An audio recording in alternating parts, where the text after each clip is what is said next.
welcome back to my channel, Beautiful Minutia. If you're new here, my name is Tiffany, and welcome to day 4 of the 12 days of Christmas. In this video, I was originally intending on just showing you my bullet journal setup for 2023, but I had some requests to also look back at my journal from 2022. So I actually do a lot of monthly bullet journal spreads, and I'm not going to share those because they have a lot of personal information written on them. So I'm not going to share my layouts, unfortunately, but I am going to show you all of the bookish content that I have at the beginning of my bullet journal that I set up annually. So for a number of years, I have been using these minimalism art journals. I really enjoy them because they're relatively inexpensive, but they're also pretty good quality as well. I have not had any issues with bleed through on the pages with the markers and pens that I use.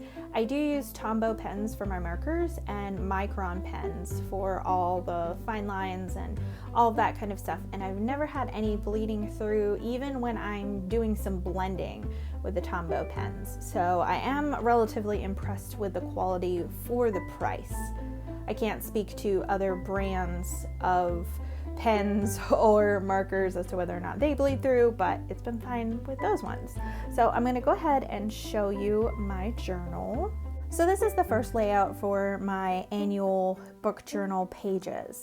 So this is my stats page. I stole this idea from Amanda from the Curly Reader because I love being able to look back and see how many of each things are on here. As you can see, I have not filled in December yet because I am pre-filming for the 12 days of Christmas, and also I tend to do it at the end of the month or beginning of next month to have all the books that I have read and stuff. But on the left-hand page, you can see there that I have it's sectioned out for 5-star, 4-star, 3-star, 1-star / D and F, and then books that I either own myself or have borrowed from the library. On the right-hand page, I have the total amount of books that I read for the year, which ones of those were classics, short stories, middle grade, YA, adult, and nonfiction. And then I also have a section where I have my Read a Rid project, how many books from that I completed each month, and then also my buddy reads for each month. So it's fun to go back and just see, even just based on the color, which months were really good reading months, which months may have been less reading months. But one thing I did notice when I did this is that I made way too many rows for each of these categories, but I made the opposite problem the year before when I did these pages and didn't do the boxes big enough, and so I didn't have enough spaces and it looked horrible tacking them on. So I think I found a solution to that this year. Stay tuned, you'll see that in just a little bit. This is my bookshelf page. So I do this every year. I've been doing this pretty much ever since I've been bullet journaling. So I will write every single book that I have read on these pages. And then if you'll see down here at the bottom, I have a key so you can tell which each color stands for. So I have a color for 1-star, 2-star, 3-star, 4-star, 5-star. I know some people who do the bookshelf stuff where they will color code it according to genre or according to the month that they completed it, but I really like being able to look at my year, and as I'm looking at this, it's easy to see, oh my goodness, I have read a lot of 4- and 5-star reviews. And as is the case with my last page, there are books here that I have read in December that I may still be working on or have finished, but I tend to go back in and color them in all at the end of the month. So as you can tell, I did a much better job at estimating how many books I would need on these shelves as opposed to the page before where I had way too many boxes. I was much closer on this page, so that's good. But you may notice that I have some of these dark purple books, and it's not color coded down here because you can't use dark books because then you can't read what it says, what the books are. Those are ones, in case you were wondering, that I messed up and accidentally put the book twice. So that's why that's a different color. But I also mark my DNFs on here as well. I'll write it above or beside the book. So moving on, this is actually my spread for my Read or Rid project. So I chose 25 books. I thought it was 24, but I accidentally chose 25 books that I had to read by the end of the year or had to get rid of them. So the ways that I helped myself choose 2 of those books per month was I used the Buzzwordathon and also the Read Your Bookshelf Challenge. And so that's why these are included on pages adjacent to one another, is because I kind of used the 2 to do that.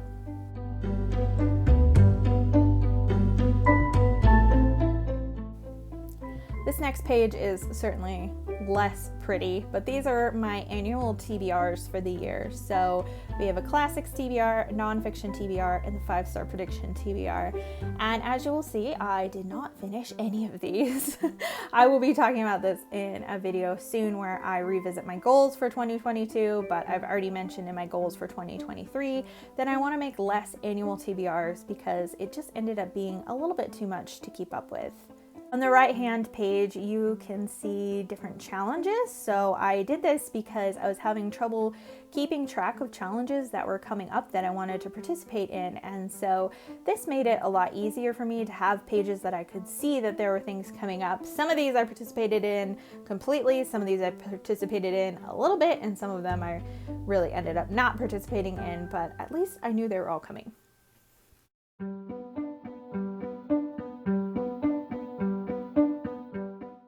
And this is my final spread for my annual pages for books. So on the left-hand side, you see this is Buddy Reads, which is nice. I had a note on my phone, but having it in my journal was actually super helpful for organizing because I tend to write out monthly TBRs in my monthly bullet journal spreads. And so it was easy for me to go back and refer to things here. And then on the right-hand side, I have a series in progress. And so these are series that I had started or wanted to start and had not yet. Like I started the Stormlight Archive this year. I started the Long Price Quartet this year. I started the Gentleman Bastard series, Spy Family, Gregor the Overlander, the Farseer trilogy, Fruits Basket. A lot of these I actually started this year. So I had ways for me to like keep track of how many of them I had read or those kinds of things.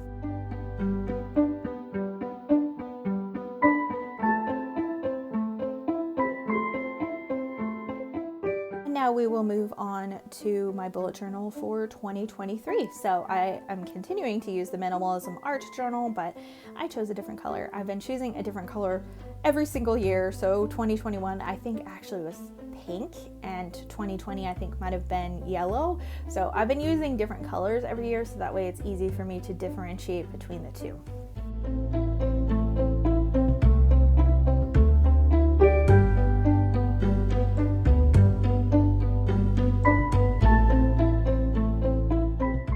So this is the first spread for my annual book journal pages.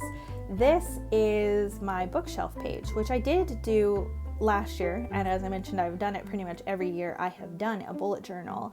And it started out with me just doing just shelves and then just books all over them, and last year I actually added some decorations to the shelves to make them just a little bit cuter.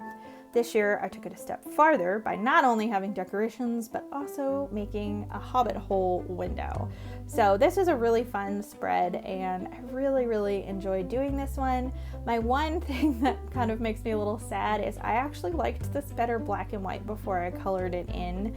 I feel like the hobbit window just isn't as nice colored in, but that's okay. I felt like I needed to color it in because as you'll see right over here, I still have a color system for the spines of the books. And this year I did do something different in that I chose to make D and F a different color entirely rather than putting a star rating on it and then putting DNF, because on Goodreads I almost never rate my DNFs unless it's something that I feel like is extremely egregious. But if I didn't finish the book, I pretty much never rate it. So I decided rather than trying to rate it on my personal bookshelves, instead I would actually just have a completely different color for DNFs.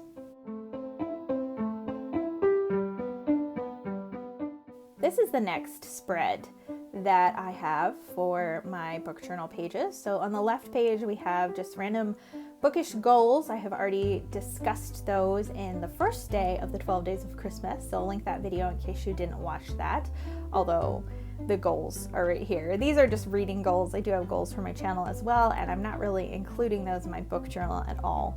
On the right hand side, I have my Goodreads goal, and my Goodreads goal for the last few years has been 100 books, and I have reached that pretty much every year. In fact, in 2020 and 2021, I actually got really close to 200 books both of those years. But this past year, 2022, I did hit 100 books, but I was so much busier that it was actually much more of a challenge for me to do so. So I'm continuing to keep my goal at 100, and hopefully I'll be able to hit it again.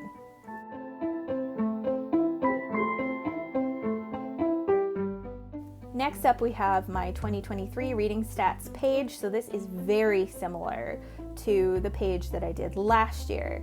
My solution, hopefully, is that I think I left a little bit of extra space if I want to add more things in.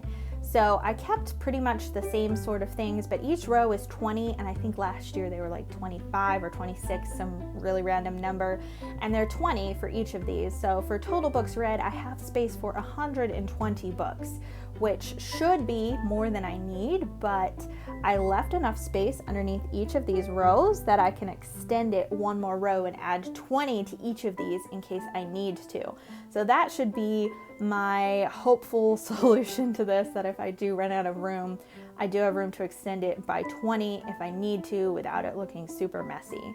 So the categories I have are total books read, books that I've owned, books that I've gotten from the library, short stories, classics, middle grade, YA, adult, nonfiction, and my reader read list. And then I have star ratings plus DNFs on the right-hand page. Instead of having little boxes to color code the months, instead I have these larger rectangles in which I am going to write my favorite book of each month, which I didn't have a page for that at all in my 2022 journal or any of my previous journals, but I figured I will also color each book cover the color that I am going to use for the boxes for that month, and then just write my favorite title in that rectangle.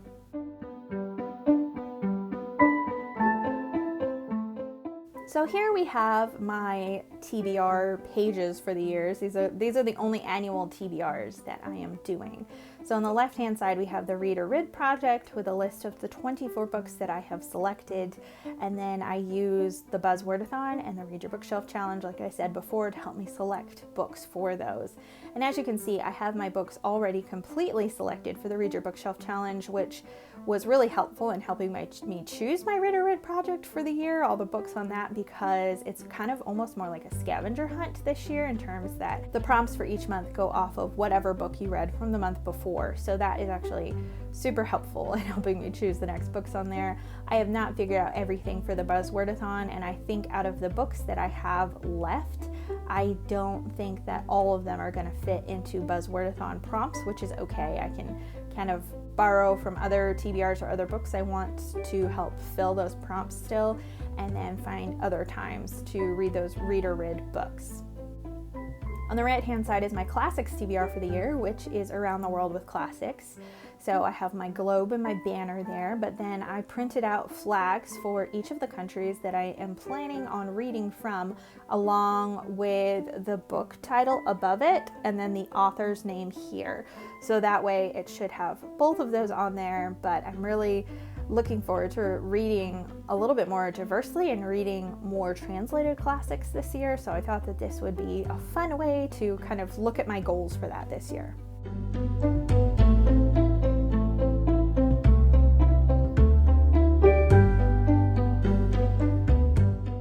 This next spread is actually very, very similar to ones that I had last year because they worked really well for me. So I do have a series in progress, and I kept the little battery bar, but I made it different than I did last year, and I actually like how it turned out a little bit better, and I like the way that I organized it just a little bit better. I think I can fit more series on here, but I continued with the series that I want to continue into this year and already went ahead and colored in the books that I have completed in those series. On On the right hand page we have all my buddy reads for the year, and as you can see I am already scheduled out through April so far, and I'm already talking about putting more things on there. So it's great. It's going to be a really fun year of reading with lots of friends.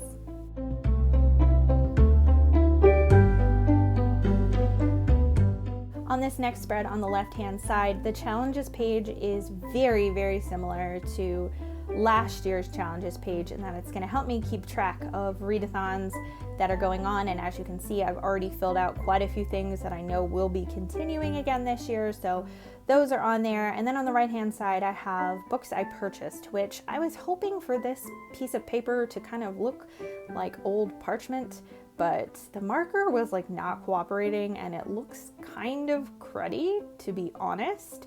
So I'm hoping that once it's filled out more, the bad coloring job will be a little less obvious, but it's okay. We're just gonna ignore it for now. But one of my bookish goals for this year was to reduce my physical TBR, which of course I am doing when I read a Rid project, but I also want to be a lot less active in my book buying and being more picky about what I pick up. So if I have to write it on this list, it will maybe keep me accountable in terms of, wow, look at how many books I've already taken in this year or whatever. So I'm hoping that this will help keep me accountable in that way. And then this is actually my last page in my book journal pages. So this is just kind of a YouTube page to help me kind of keep track of how my channel is growing, because I think sometimes I can think it's not growing at all, but when I put monthly statistics on here, I think that will actually help. And I'm also going to put kind of most popular video and least popular video as well on these spreads, so that way I can kind of just gauge what it is that people are more interested in seeing, although there are some videos that are unpopular that are still my favorite videos that I've ever put out. So I'm totally still gonna do videos that I really enjoy making, but it's fun to see what videos are really resonating with all of you and are videos that you are really excited to watch or interact with. So this is my bullet journal for 2023, all of my annual bookish pages. So I'd love to hear from you in the comments down below. Do you have a book journal? And if so, what are some kinds of things that you like to put in your bullet journal to track for the year? Thank you so much for watching. If you liked this video, please hit like and also subscribe so you can continue to see more bookish content from me, and I will see you again next time.